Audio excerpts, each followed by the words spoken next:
Hello guys! Ang tutorial natin ngayon ay kung paano tayo mag-order sa Jollibee. Gagamit tayo ng food grab. Punta lang tayo sa Grab. Dinownload ko na to sa Play Store. I-search nyo lang sa Play Store yung Grab.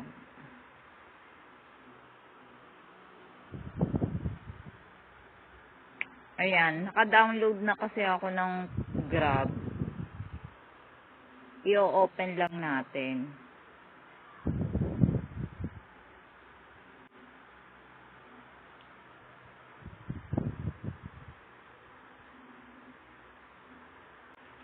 Ayan, naka-sign in na kasi ako dito. Tapos, pipili lang kayo ng food sa food grab.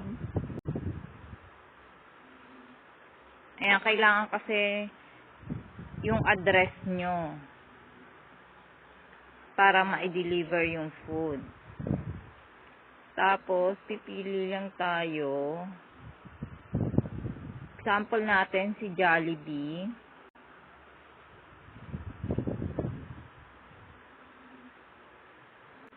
Tapos, pipili tayo kung saan yung malapit na Jollibee sa area natin.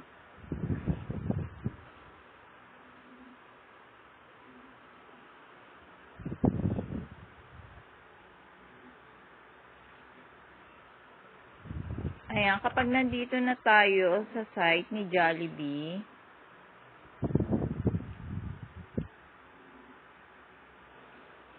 makikita nyo naman yung delivery kung ilang minutes.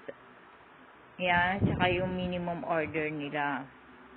Tapos, pipili lang kayo ng mga product. Ayan no, nakalagay naman kung magkano.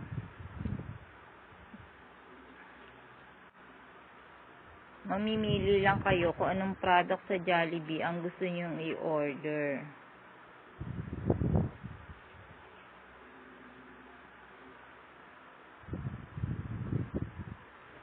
Marami sila dito. May family saver.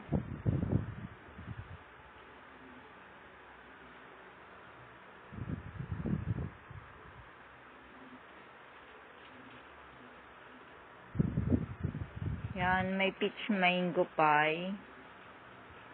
Yan yung bago nilang Chris Cut Price Bucket.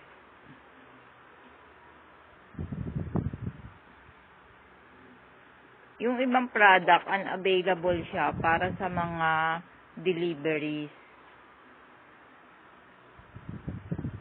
Ayan, makikita nyo naman kung available o hindi.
Ito may mga new product din sila. O, family size siya ng burger steak.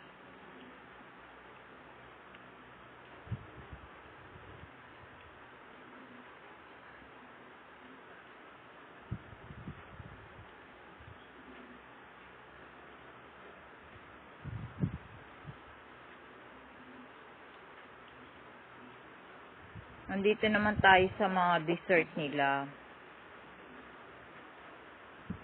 Buko pie at saka peach mango pie. So, ito yung bago nilang caramel popcorn sundae.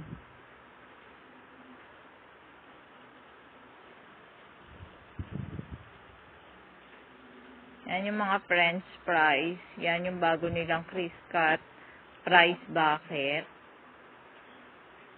Yan. Tapos, pwede rin kayo mag-order ng Jolly Kiddie Meal. Yung may mga kasamang toys. Ayan, mamimili na lang kayo.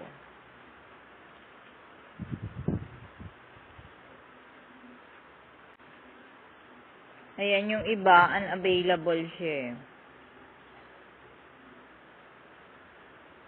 Ayan siya.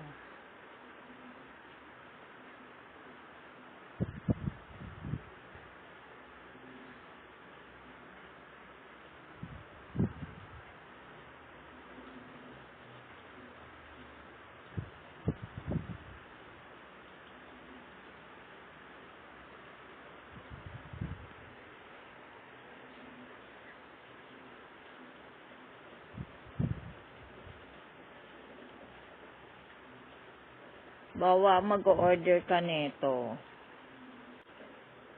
Ayan. Ayan siya. Pipiliin mo kung ilan. Pwede ka mag-add kung dalawa or isa lang. Tapos, i-add basket mo lang siya.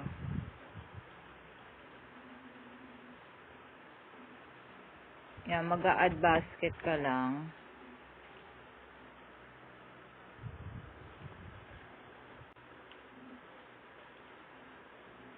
Kung o-order ka pa ng iba, sample ito, order mo siya.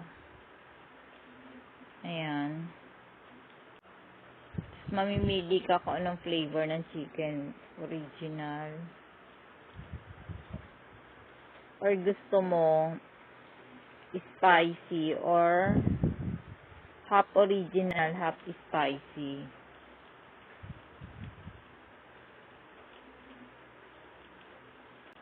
Ayan.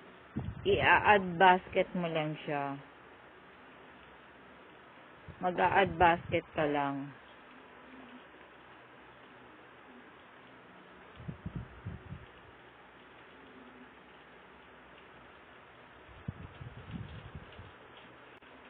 Tapos, pag okay na yung in-add basket mo, i-check mo lang. Ayan yung summary ng order mo. Ayan, makikita mo naman yung delivery charge nyo dyan. Tapos, kung okay na yan, ipe-place order nyo.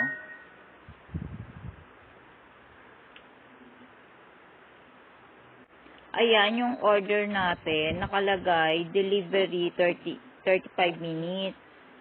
Tapos, ito yung mga in-order natin.